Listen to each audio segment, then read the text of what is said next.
Okay, so first question, Jimmy. Tell me a little bit about your background. At 3 years old, my dad got me into wrestling. Started wrestling at a real young age. At 17, I ended up dropping out of school, ended up moving to Corpus Christi, Texas. And that's when I got into Brazilian Jiu-Jitsu. Did that for about a year. And then a year later, I started fighting amateur. And my career took off from there. And obviously, judging by your fight, this might look obvious, but so Jiu-Jitsu is your first discipline. Well, wrestling and then Jiu-Jitsu. Sure. Did you wrestle in high school? Yeah, I wrestled for 15 years, man. Started when I was 3 years old. Great. So where are you originally from? Sand Springs, Oklahoma, born and raised. And you moved to Texas when you were how old? 17 years old. 17 years old. Great. So obviously you've got your wrestling background, and it's something that a lot of people go into MMA, you know, from wrestling to MMA. But what was it that attracted you to this sport specifically? Watching it on TV. I used to watch it with my dad. We used to rent movies, watch Ken Shamrock and Gracie go at it. And then I watched The Ultimate Fighter with Forrest Griffin and Stephen Bonner, and I just fell in love with it and knew that's something that I wanted to chase. And at 17, when I got into jiu-jitsu, I fell into love with jiu-jitsu, and I had a great wrestling background, and then we got into it. And my first 7 amateur fights, I finished the first 6 amateur fights in the first round, 3 of them in 30 seconds. And then my 7th amateur fight was at a higher weight class for a title, and that one went to the second round, and went 7-0 as an amateur and turned pro in Bellator 20. Yeah, great. Brilliant. So obviously we saw your fight last month, but sorry, not last month, it was in September, wasn't it? Dana White Contender Series. Now, one thing I wanted to ask, obviously you've been a belt holder in the LFA. Which was a bigger fight in your eyes, in terms of nerves, in terms of anticipation, fighting for the LFA title or your Dana White Contender Series fight? Oh, it would have to be the Dana White Tuesday Night Contender for sure. A lot more eyes on me with it being on ESPN plus Dana White was there ringside and getting the fight in front of Dana White. You know, that was amazing. And it's always a dream that I wanted to do. And it was amazing, man. And went out there and did work, and the fight turned out great, and Dana White loved it. And I got that UFC contract. You see, I watched the fight back today. You seem pretty emotional after the fight had ended. You know, obviously there's that element with the fight of getting the contract at the end, but I think you more than deserved it. That was a clinic, a wrestling clinic. Yeah. Yeah, it was a wrestling and a jiu-jitsu clinic, and I didn't know how Dana was going to feel about it, but after watching the fight and seeing his reaction throughout everything, seemed like he was pretty entertained, and we got that contract. And I've been a professional for 10 years, so to finally get that UFC contract was a dream come true. Yeah. And then moving into the debut on Saturday, is it fair to say that at this point, with your record, we kind of know what Jimmy Flick is going to do? Jimmy Flick is going to try and get it to the ground, and Jimmy Flick is going to try and get a submission. Does the game plan change at all? Or I know you're more versatile than that, but is your focus on Saturday about getting that time? The game plan is always just to finish the fight quick as possible. If the opportunity comes to get it to the fight or get the fight to the ground and finish it, then that's what I'm going to do. But I got great stand-up. A lot of people haven't got to see it, but I got multiple kickboxing fights. I got pro boxing fights. I got a pro Muay Thai fight, and I've never been finished in any of those. So it's just whatever I got to do. That's why I've got the nickname The Brick. It's because my game's solid all over, but I just ready to showcase all my skills out there. And if the ground comes and it gets to the ground, it's just an easier way for me to finish it and get out of the fight.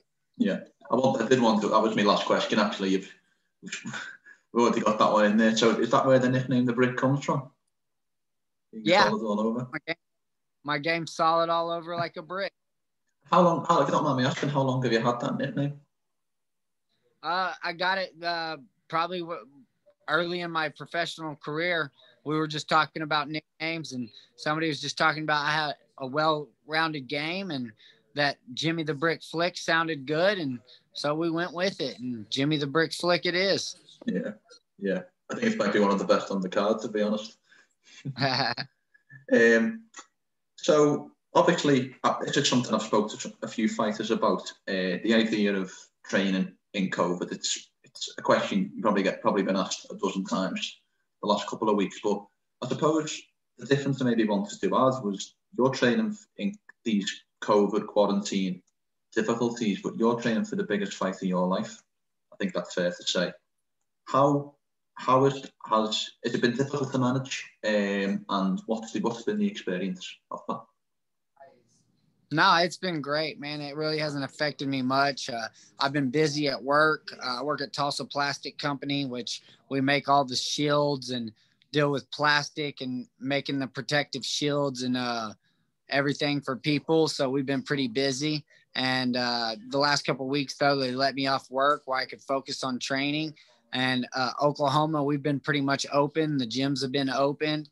And we've been just making sure that nobody comes in sick. Nobody's got a headache or anything. We tell them, you know, if you're not feeling right, just please don't come in. Let's not chance it. Let's not chance closing down the gym.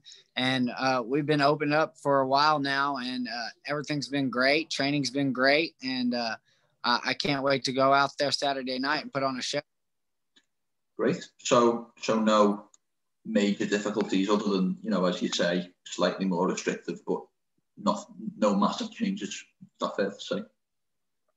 No, just wearing masks when I go out in public and, you know, keeping the social distancing at best. But inside the gym, we're able to train without the mask and get that work in and have a, you know, full group in there pushing me, working with me. I've had a few training partners from my last fight that helped me out a lot that wasn't able to be there as much based on them coming in contact with COVID. So we took all precautions to make sure, and took a few COVID tests just to make sure I stayed clear of COVID.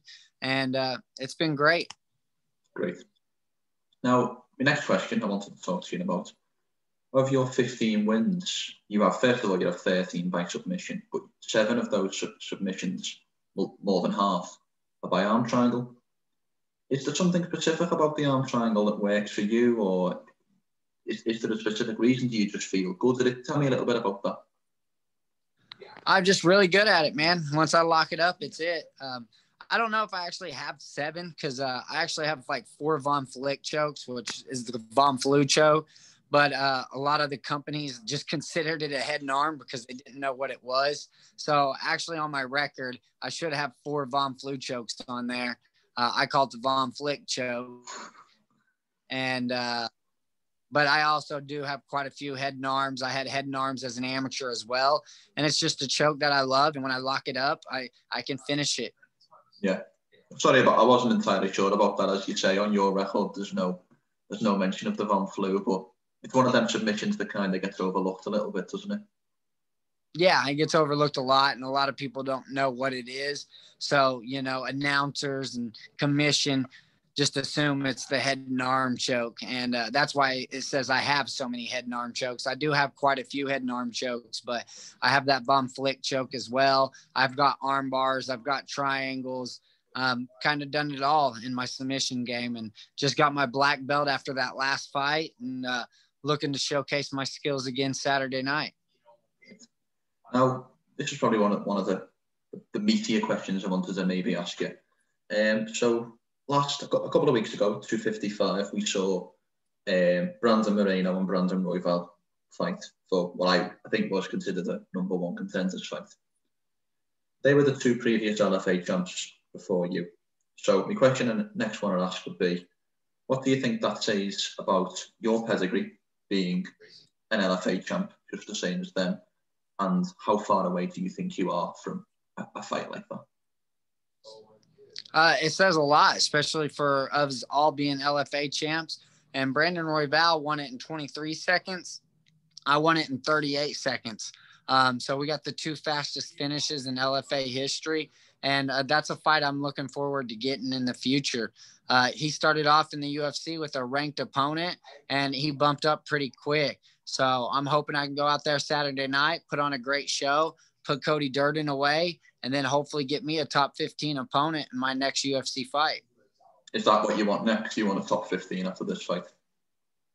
Yes, sir. I would love to. I'm 15-5.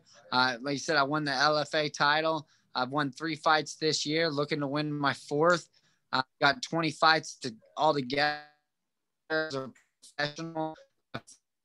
Multiple UFC vets. I've fought the who's of MMA, and I didn't take the easy road to get here. So I'm hoping to go out there and do work Saturday night against Cody Durden, and then hopefully be able to get one of them top 15 opponents. Great. That was just something that you just touched on there about having 3 wins in this year. If you were to get the win on Saturday, which you will say you will, of course, that would be 4 wins in 2020. Are you an outside shot for the fight of the year? Say that again at the end. I didn't hear you. Sorry. So if you win this fight on Saturday, you'll have had 4 wins. 4 wins in 2020. Are you an outside shot for fight of the year? Hello. It would be nice, man. Yeah. I mean, I've been my butt off this year, trying to get my name out there and show people how good I am. So if I go get this 4th win, go 4-0 in 2020, especially during the pandemic, this will be my 3rd fight with no fans as well. So I've adapted very well to that. So I'm just excited to be able to make my UFC debut and hopefully walk out with the win Saturday night. Yeah. And then lastly, we'll leave it with the fight against Cody Durden on Saturday. Are you going to give me a prediction, or is that not something that Jimmy flicks about? My prediction's always the same, and that's a finish. I don't care how I get the finish, but I predict that I'm going to go out there, give it everything I got to get that finish. That's what I like to do. I like to finish my opponents. I do not like going to the scorecards. I have a loss on my record where I dominated the opponent in his hometown, and I lost by unanimous decision somehow. And ever since, I've never been to the scorecards. If I happen to go to the scorecards, I try to do everything in my power to dominate all the way through. Like you've seen in the Nate Smith fight, I dominated every round. And there was no doubt in my mind, if it did hit the scorecards, I would have won that fight by unanimous decision. But you never know what these judges are watching. So that's why I was pushed so hard to get that finish in the 3rd round. And come Saturday night, I just want to predict that I'll finish the fight any way possible. Brilliant. And obviously if you can get a finish in the UFC, there's always them performance bonuses, which I'm sure would be nice as well. Hell yeah, it would, man. 50K would change my family's life. Yeah, brilliant. Well, I suppose as well, as much as the 50K, getting up in them rankings as well and getting them big name opponents is gonna help too. Maybe move to my last question. And this is maybe a bit more of an objective one. Would you say, obviously we've talked about your skill set and you've said that you're not just a grappler, but I think it's fair to say that maybe your prowess is in the grappling. Is that maybe fair?